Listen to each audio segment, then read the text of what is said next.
యోహాను సువార్త 8వ అధ్యాయం 8వ వచనం, మరలా వంగి నేల మీద వ్రాయిచుండెను. అంటే ఆయనకంతా తెలుసు, తెలియదంటే ఏం లేదు.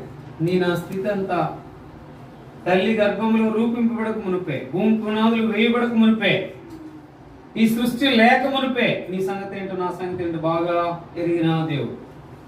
ఆ ఎరిగిన దేవునికి మరి ఏమి తెలియదంటూ ఏం లేదు ఈ లోకంలో. కాబట్టి ఆయనకు అంతా తెలుసు. ఆ తెలిసినటువంటి విధానంలో ఆయన నేల మీద వంగి ఏమో వ్రాయిచుండెను. ఆ నేల మీద వ్రాయిచుండెను, మళ్ళా వంగి నేల మీద వ్రాయిచుండెను. వారు ఆ మాట విని పెద్దవారు మొదలుకొని చిన్నవారు వరకు ఒకరి వెంట ఒకడు బయటకు వెళ్ళింది. యేసు ఒక్కడే మిగిలిన. కాబట్టి ఒకరి వెంట ఒకరు వెళ్ళిపోయినటువంటి స్థితి, అందరూ పాపం చేశారు అన్న సంగతి గుర్తించిన స్థితి. ఆ స్థితిలోనికి మనం కూడా ఉండి ఆయన దగ్గరకు వచ్చి పాప క్షమాపణ విమోచన పొందుకున్న వారంగా, రక్షణ పొందుకున్న వారంగా, ఆయన బిడ్డలంగా, ఆయనలో శిక్ష తొలగింపబడిన వారంగా, ఆయనలో మరణము లేకుండా చేసిన వారంగా మనము మిగులుతూ వచ్చాం. అందుకని మనల్ని ఈ రీతిగా ఉంచేదాని కొరకు ఆయన ఒక్కడే సిలువలో మిగులుతూ వచ్చాడు. ఆయన మిగిలినాడు అంటే ఒక మాటలో ఆయనకైనా అప్పగించుకున్నాడు. అప్పగించుకునే దానికి ముందు ఆయన మాదిరి ఉంచిపోయాడు. మనం ముందే చదువుకున్న ఒక మాట, ఆయన ఏం చేశాడంట? ఎక్కడుంది ఆ మాట? మాదిరి ఉంచిపోయాడు అనే మాట ఎక్కడుంది? చదివాం కదా, యోహాను సువార్త 13వ అధ్యాయము 15వ వచనం. ఆయన మనకు మాదిరి ఉంచిపోయాను. కాబట్టి అంత గొప్ప దేవుని కుమారుడిగా ఆయన ఏం చేశాడంట? శిష్యులు ఎదుట ఆయన ఉండి ఆయన పళ్ళిగులు వాళ్ళ కాళ్ళు కడిగి వాళ్ళతో తుడిచిన వాడుగా ఉన్నాడు. ఎందుకంటే మాదిరి ఎక్కడ ఉండదు. గొప్ప దేవుడు, ప్రియ కుమారుడు మాదిరి ఉంచిపోయాడు. 5వ వచనం చదవండి, యోహాను సువార్త 13వ అధ్యాయం 5వ వచనం. అంతటా పళ్ళెములో నీళ్లు పోసి శిష్యుల పాదములు కడుగుటకును కడుగుటకును తుడుచుటకును మొదలు పెట్టాను. నిజంగా దీనిలో ఎంత విధేయత ఉంది. తన్మని ఒకవేళ నేనే వచ్చి రాజేష్ కాళ్ళ ముందు నుంచుని నా కాళ్ళు పట్టుకోమంటే ఎట్లుంటుందో సంగతి. అన్నకి ఏమైంది ఉన్న పాటున?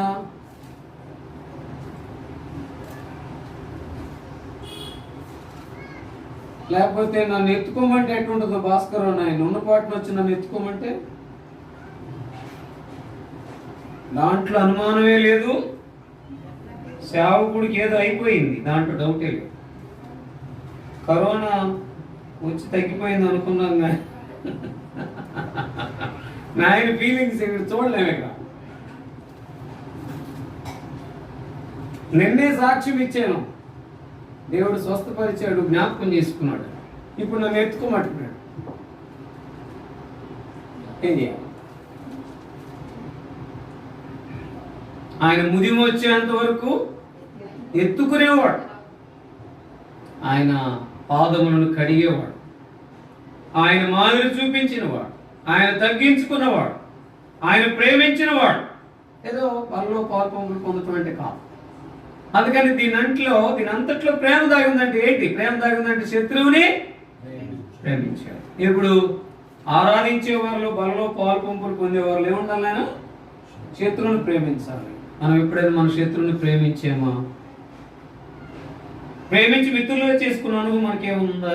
ఎవరికైనా ఉంది? ఇక్కడ శత్రువుని శత్రువుగా చూసే అనుభవం ఉంది కానీ, మేలు చేసిన వారికి మేలు చేసే అనుభవం ఉంది కానీ, పిలిచిన వారిని పిలిచే అనుభవం ఉంది కానీ, ఇచ్చిన వారికి ఇచ్చే అనుభవం ఉంది కానీ, లేకపోతే గణపరిచిన వారిని గణపరిచే అనుభవం ఉంది కానీ, తృణీకరించిన వారిని గణపరిచే స్థితి ఎప్పుడైనా మనకుందా? నీకు నాకు ఎప్పుడు రావాలా?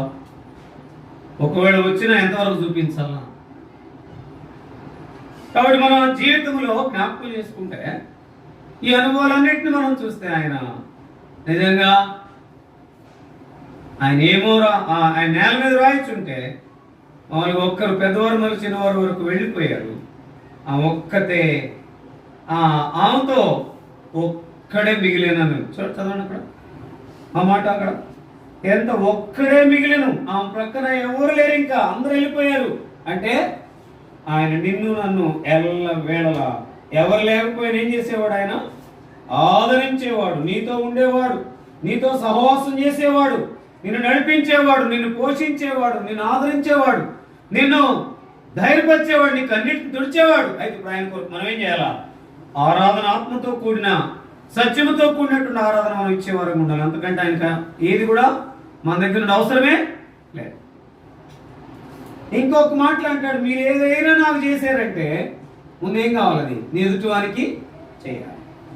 అప్పుడు అంటారు, అయ్యా మేము ఎప్పుడు చేసాం నీకు అని శిష్యులతో అంటే, మీరు మీ ఎదుటివానికి ఉన్నవారికి మీరు భోజనం పెడుతుంది నాకు పెట్టినట్టే, వస్త్రం ఇస్తే వస్త్రం ఇచ్చినట్టే.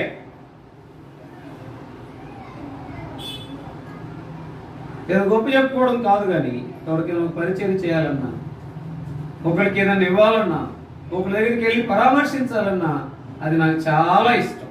అది కూడా కొంచెమే, అది కూడా ప్రభు ప్రేమను బట్టే. ఎక్కడ కూడా అందుకనే ఆ ప్రార్థన నాకు అలవాటైంది.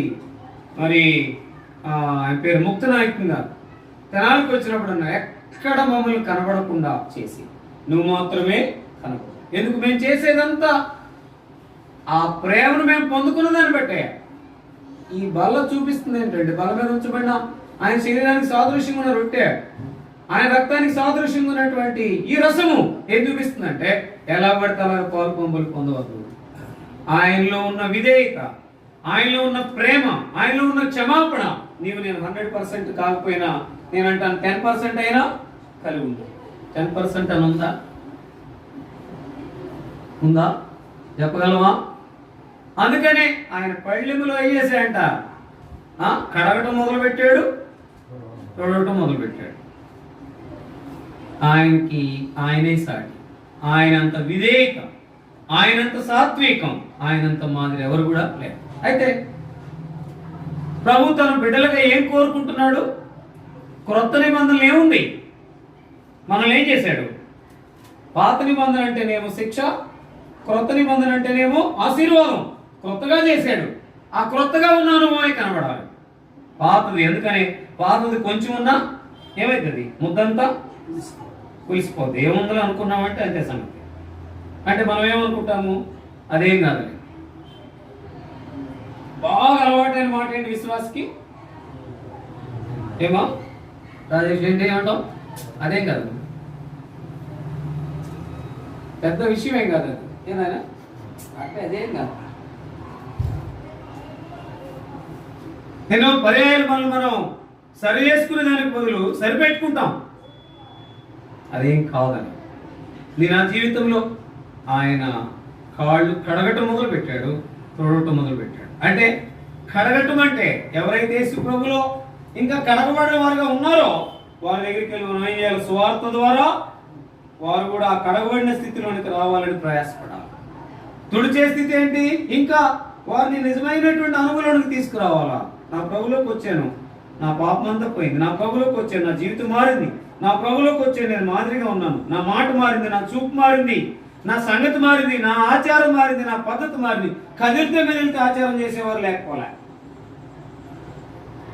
విజయక కొన్నిసార్లు బయలుదేరినప్పుడు విశ్వాసులు కూడా ఆరాధనకు బయలుదేరి నేను చూసా.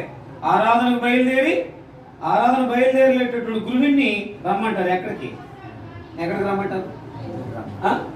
బాగా చెప్పారు. అంటే మీకు ఎదురు రమ్మంటాం అన్నది అలవాటు ఉందేమన్నా అంటే అది స్పష్టంగా చెప్పారు, నాకేం లేదని. ఇప్పుడు మీకేమన్నా అనారోగ్యం ఏమైనా ఉందా? నాకేం లేదని చెప్పండి. లేదు. అందుకనే ఎలర్ట్గా ఉండాలి. ఒకళ్ళు నాయన ఒకళ్ళు ఎదురు రమ్మన్నా అమ్మ రాదంట, అది చెప్తుంది. ఏదైనప్పటికీ కూడా మనలో నిజమైన అనుభవం ఉండాలి. అంటే ఆయన హృదయపూర్వకంగా ప్రేమించాడు, హృదయపూర్వకంగా తగ్గించుకున్నాడు, హృదయపూర్వకంగా తండ్రి చిత్తాన్ని నెరవేర్చడానికి ఈ లోకానికి వచ్చాడు. ఆయన ఎంతో విధేయుడై సిలువకి ఎక్కాడు. అందుకని చదవండి, కొరింథీయులకు రాసిన మొదటి పత్రిక 1వ అధ్యాయం 23వ వచనం మనం చదువుకున్నాం కదా. మనం ఏం చేయాలా? సువార్త ద్వారా ఆయన్ని మనం ప్రకటించాలి. చూడండి ఆ మాట. అయితే మేము సిలువ వేయబడిన ఏంటిది? సిలువ వేయబడిన క్రీస్తును అంటే సిలువ వేయబడ్డాడు ఆయన, ఆ క్రీస్తును ప్రకటించినాం. అంటే ఆ క్రీస్తును ప్రకటించాలి, మనం కూడా ఏం చేయబడాలా? సిలువ వేయబడాలి. అందుకని ప్రతి ఒక్కరిని ఆయన అన్నాడు, సిలువ వేయబడ్డా పాస్టర్ గారు చెప్పాడంట, చెక్క సిలువలు తీసుకొచ్చేసేయండి అని. అంటే చెక్క సిలువలతో పాటు మెడ సిలువలు కూడా తెచ్చారంట అందరూ. సిలువకి ఇచ్చినటువంటి ప్రాముఖ్యత యేసు ప్రభువారికి ఇచ్చేవారు లేరు ఈ దినాల్లో. కానీ సిలువకి ఇచ్చిన, యేసు ప్రభువారు పటానికి ఇచ్చిన, మరియమ్మ తల్లి బొమ్మకి ఇచ్చిన ఏం ప్రయోజనలే. నీ హృదయంలో యేసు ప్రభువారు నింపుకోవాలి. ఎందుకంటే ఆయన అమ్మ ఎవరు నిన్ను శిక్షించలేదా, అయితే నేను నిన్ను శిక్షించను అని అనుభవాలను తెచ్చాడు. పాపములన్నింటినీ కడిగినాడు, నిజమైన అనుభవాన్ని ఇచ్చినాడు. ఆ ఇచ్చినటువంటి అనుభవం ఆ గొప్ప ఆధిక్యత ఇచ్చాడు, ఆరాధించే అనుభవం, వాళ్ళలో పాలు పంపులు పొందే అనుభవం ఇచ్చాడు. అయితే check in your heart, my heart, our heart అనేది చెక్ చేసుకోవాలి. అందుకని సెల్ అంతా బ్రహ్మాండంగా ఉంది, ఏమి లేకపోతే పనిచేయదు, బ్యాటరీ లేకపోతే పనిచేయదు. సెల్ అంటే బ్రహ్మాండంగా ఉందంటే అన్నీ ఉన్నాయి. సెల్ ఉంది, ఛార్జింగ్ ఉంది, నెంబర్ 1 టచ్ ఫోన్ అన్నీ ఉన్నాయి, కానీ ఏమి లేకపోతే పనిచేయదు. సిగ్నల్ కూడా ఉంది. సిమ్ లేదు, సిమ్ లేకపోతే సిగ్నల్ ఉన్నా ఎంత బ్రహ్మాండమైనటువంటి 10 లక్షల ఫోన్ అయిన సిమ్ లేకపోతే అని. కాబట్టి విశ్వాసులు సెల్ ఫోన్ లో సిమ్ ఉంటే ఎలాగ పనిచేస్తుందో విశ్వాసులో ముందు సిమ్ అంటే సిన్సియర్ ఉండాలి. సిన్సియర్ అంటే ఏంటి? ఆ ప్రభులో నేను ఉన్నానే భయము, భక్తి, విధేయత కలిగిన వారంగా సువార్త సిలువేయబడినటువంటి క్రీస్తుని మేము ప్రకటించున్నామని అనుభవంలో. అందుకని అలా ఉండాలంటే ఒకటి మనం ఖచ్చితంగా చేయాలి. ఒకటి ఏంటి? చూడండి ఒక మాట. కాబట్టి మనం మనలోని ప్రవేశించక ముందు ఒకటి జాగ్రత్తగా చేయాలా. సామెతల గ్రంథం 4వ అధ్యాయం 23వ వచనం. సామెతల గ్రంథం 4వ అధ్యాయం 23వ వచనం చదవండి త్వరగా. సుశీలమ్మ చదవండి. సామెతల గ్రంథం 4వ అధ్యాయం 23వ వచనం చదవండి. జీవదారులు బయలుదేరును. కాబట్టి అన్నిటికంటే ముఖ్యముగా సుశీలమ్మని చదవమన్నా చదవండి, మీరు ఇక్కడ ఉన్నాడు. అన్నిటికంటే ముఖ్యముగా ఇప్పుడు ఏం చేయాలంట? అన్నిటికంటే ఒక విశ్వాసి నిజమైన అనుభవం సిలువేయబడిన క్రీస్తును ప్రకటించాలంటే ఏం చేయాలా? అన్నిటికంటే హృదయాన్ని భద్రంగా. ఇప్పుడు హృదయాన్ని భద్రంగా కాపాడుకోకపోవటాన్ని బట్టే ఇదంతా. అంటే హృదయాన్ని భద్రంగా కాపాడుకుంటే లోకం లేదు, ఆచారం లేదు, భయంకరమైన పరిస్థితులను కలిసిపోవడం లేదు, క్రీస్తుని ప్రకటించేవారము. అందుకని చాలాసార్లు ఒక ఆయన చాలా పెద్ద బైబిల్ తీసుకుని ఆదివారం మాత్రం 3 కిలోమీటర్లు నడుచుకుంటూ బైబిల్ పట్టుకుని వస్తాడంట. ఎక్కడికని అడిగేవాళ్ళు చాలా మంది ఉన్నారు. రోజు నడుచుకుంటూ వెళ్తాం ఎక్కడికంటే మందిరానికి. ఏంటి నీ చేతిలోదంటే బైబిల్. ఆ బైబిల్ అంటే ఏంటంటే అది జీవ గ్రంథం, నడిపించే గ్రంథం, బలపరిచే గ్రంథం, పాపాలను తీసివేసిన గ్రంథం, నిజమైనటువంటి సంతోషాన్ని ఇచ్చే గ్రంథం అని ఒక్కొక్కరు చెప్పుకుంటా వచ్చారు. చెప్పుకుంటా ఆ బైబిల్ మోసుకుంటూ ఆదివారం వచ్చే విధానంలోనే ఆ సిలువేయబడిన క్రీస్తుని మొత్తం ప్రకటించినట్లుగా దాదాపుగా 30-40 మంది అడిగేవాళ్ళంట. వారిలో అంచనాకి వేసుకున్న ఆయన అట్లా దాదాపుగా ఒక 10 సంవత్సరాలు చేశాడు. 3 వేసుకున్నా 10 సంవత్సరాల్లో ప్రతి ఆదివారం 3 వేసుకుంటే అప్పుడు 10 సంవత్సరాలకి ఎన్ని ఆదివారాలు? చాలా ఉన్నాయి. ఆయన ప్రకటించేవానిగా ఉన్నాడంటే అయ్యా ముందు నా హృదయంలోనికి యేసు ప్రభువుని చేర్చుకున్న నాటి నుండి నేటి వరకు లోకంలో కలిసిపోలేదు. ఎట్లా పడితే అట్లా జీవించలేదు, ఎట్లా పడితే అట్లా తినలేదు, ఏది పడుతుంది ఎక్కడ పడితే అక్కడ ఉండలేదు. మనమైతే అన్ని చోట్లకి వెళ్తాం, అన్ని చేస్తాం. భక్సింగ్ గారు ఒక మాటలో చెప్పాలంటే ఎక్కడికైనా వెళ్ళు, కానీ హృదయాన్ని ఏం చేయాలి? భద్రంగా ఉంచుకోవాలి. మనకేముండదు, భద్రంగా ఉండదు. అట్రాక్ట్గా ఒక మాటలో చెప్పాలంటే ఒకళ్ళు మా ఆరాధనకు బయలుదేరారంట, ఆ పామును ఆడిస్తా మామూలుగా ఉంటే ఏందో చూద్దాం అనుకున్నారంట. ఆరాధనకి వెళ్తే మొత్తం బ్యాచ్ అంతా కుటుంబం అంతా అక్కడే ఉంది.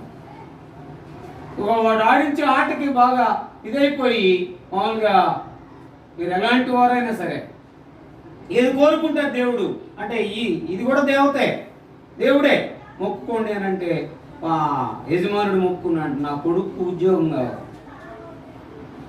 అంటే నేను జ్ఞాపకం చేసే మాట ఏంటంటే ఎక్కడికి వెళ్తే ఏది చూస్తే దానిలోనికి మనం వెళ్తాం. అందుకని వేరే దానికి వెళ్ళొద్దు, వీలైనంత వరకు వెళ్ళొద్దు. వెళితే నీ హృదయాన్ని భద్రంగా కాపాడుకోమని చెప్పిన అనుభవం అంట. కానీ మనం అట్లా ఉండలేం, ఎందుకంటే ఎక్కడికి వెళ్తే అక్కడికి వెళ్ళిపోతాం. అందుకని మన దగ్గరికి ఒక అక్క వచ్చింది, ఒక అక్క వచ్చి చేతులు ఎత్తుతుంది, ఇంకొక అక్క వచ్చింది హల్లెలూయా స్తోత్రం చెబుతుంది. నేనన్నాను ఇక్కడ హల్లెలూయా స్తోత్రం ఇక్కడ చెప్పరని చెప్పి. రెండవది చేతులు ఎత్తితే ఇక్కడ చేతులు ఎత్తకూడదని చెప్పి. ఆమె దాని చేతులు ఎత్తకపోతే నాకు ఆత్మ రావట్లేదు, నీకంతే అక్కడ నుండి ఆగిపోయి. ఆ అక్కను కూడా మీరు చూసారు, పక్కకి అద్దెకొని వచ్చిన. అంటే ఎక్కడికి వెళ్తే అక్కడ మనం అట్రాక్ట్ అయిపోతాం. అందుకని మనం చాలా సిన్సియర్గా ఉండాలి, నిజ జీవితంలో సిన్సియర్గా ఉండాలి, మన యొక్క జీవిత శైలిలో సిన్సియర్గా ఉండాలి. ఎక్కడ పెడితే అక్కడికి వెళ్ళి ఏది పెడితే అది చేస్తే నీకు నాకు విలువ ఉండదు. అంతవరకే మనల్ని వాడుకుంటారేమో కానీ విలువ ఉండదు. జ్ఞాపకం చేసి సింహం ఎంత ప్రాముఖ్యమైందో మన జీవితంలో చాలా మంది ఎక్కువ చెప్తే నేను అన్నమాట. ఎక్కువ మంది ఏమంటారు, పెద్ద ఆయన కదా కోటేశ్వర మొక్క అంటారు, బ్రదర్ కొంచెం పెద్ద ఆయన ఎక్కడ పెడితే చూసి చూడనట్టు కొన్ని భాస్కర్ ఆయన పెట్టాక కొంచెం చూసి చూడనట్టుగా. కానీ ఇక్కడ సీనియారిటీ వెనక్కి రాదు, ఏం కావాలో సిన్సియారిటీ. మీలో నాలో సిన్సియారిటీ ఉందా? నాయన ఏదైతే వినపడకూడదు అనుకుంటాడో అది మాట్లాడినట్టు మాట్లాడదు. ఉందా లేదా? నాలో మాత్రం మిమ్మల్ని అడిగేది, నాది మీరు అడిగి చెబుతారు. ఎన్నోసార్లు మన జీవితంలో సిన్సియారిటీ అనేది చాలా ఇంపార్టెంట్. అందుకని ఆ సిన్సియర్గా ఉండాలంటే హృదయాన్ని ఏం చేయాలి, నీవు నేను భద్రంగా కాపాడుకోవాలి. ఎలా పడితే అలాగా పాలు పంపులు మనం పొందకూడదు. రెండో మాట చూడండి, ఒక మాట పేతురు రాసిన మొదటి పత్రిక 4:8 వచనం. పేతురు రాసిన మొదటి పత్రిక 4:8 వచనం. త్వరగా. ప్రేమ అనేక పాపములను కప్పును గనుక అన్నిటికంటే ముఖ్యముగా ఒకని ఎడల ఒకడు మిక్కటమైన ప్రేమ గలవారు. అన్నిటికంటే ముఖ్యంగా హృదయాన్ని భద్రం చేసుకో ముందు. అప్పుడు ఏది నువ్వు తొలగిపోకుండా ప్రభు మీద మాత్రమే కాన్సన్ట్రేషన్ నీవు నేను చేయగలవు. రెండోది ప్రేమ. ఆయన ప్రేమించాడు కనుక ఈ బలలో పాలు పంపులు పొందే మన జీవితంలో ఏముండాలా, ప్రేమ ఉండాలి. కానీ మనలో ప్రేమ బదులు ఏముంది, ద్వేషం ఉంది, ద్వేషించడం ఎక్కువ ఉంది. అన్నిటికంటే ముఖ్యంగా ప్రేమ కలిగి ఉండు. ఆ ప్రేమ కలిగి లేకపోతే నువ్వెన్ని చేసినా గుడ్డి సున్నా నేనంట. ప్రేమ లేకుండా పరిచయం చెయ్యి, ప్రేమ లేకుండా కానుకివ్వు, ప్రేమ లేకుండా దాని తర్వాత ఏదేదో గుడి బడి కట్టించు, ఏం ప్రయోజనం లేదు. అన్నిటికంటే ముఖ్యంగా ఏం కలిగి ఉండాలా, లేక విజయనగరానికి ఏం కలిగి ఉండాలా, ప్రేమ కలిగి ఉండాలి. ఆ ప్రేమ కలిగి ఉంటావు, నువ్వు రక్షించబడ్డావు. నీతో పాటు ఎవరికి నువ్వు సాక్ష్యం చెప్పావు, ఎవరికి నీ యొక్క సాక్ష్యం చెప్పావు, ఎవరికి మందిరానికి రమ్మని చెప్పావు, ఎవరిని ప్రోత్సహించావు, ఎవరితో నువ్వు నిజమైనటువంటి రీతిలో ఉన్నావు అని అంటే ప్రేమ కలిగి ఉండాలి. అమ్మకి ఎప్పుడన్నా మీ సాక్ష్యాన్ని చెప్పారా?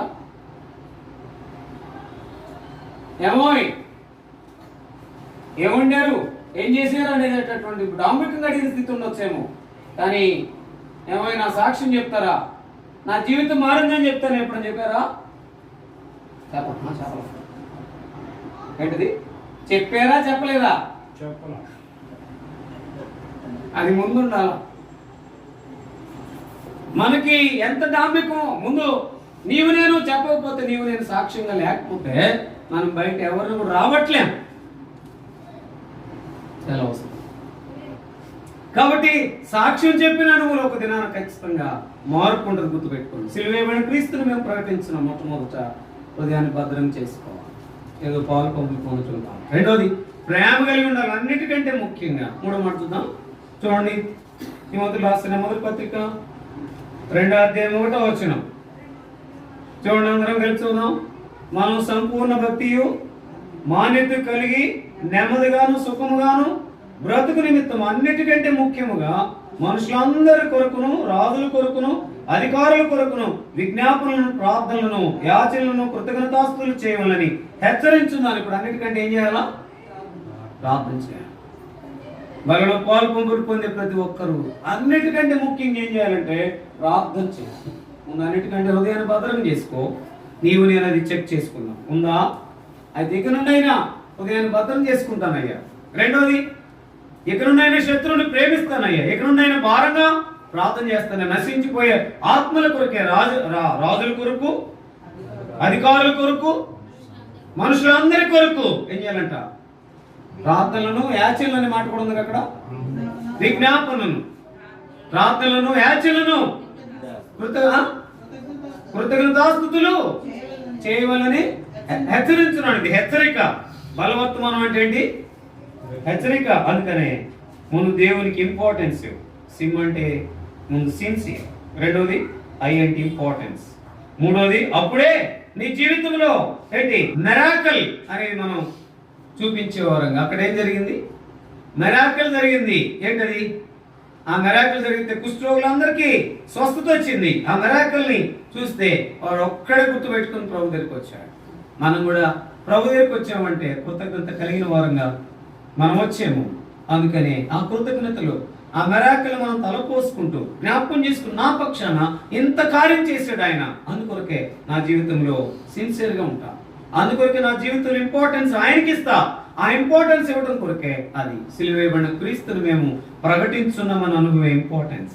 ఆ ఇంపార్టెన్స్ ఉన్నామంటే you can see in the days to come in the miracles. అంటే నీ నా జీవితంలో ఏం చూస్తాము? గొప్ప కార్యాలను చూస్తాము.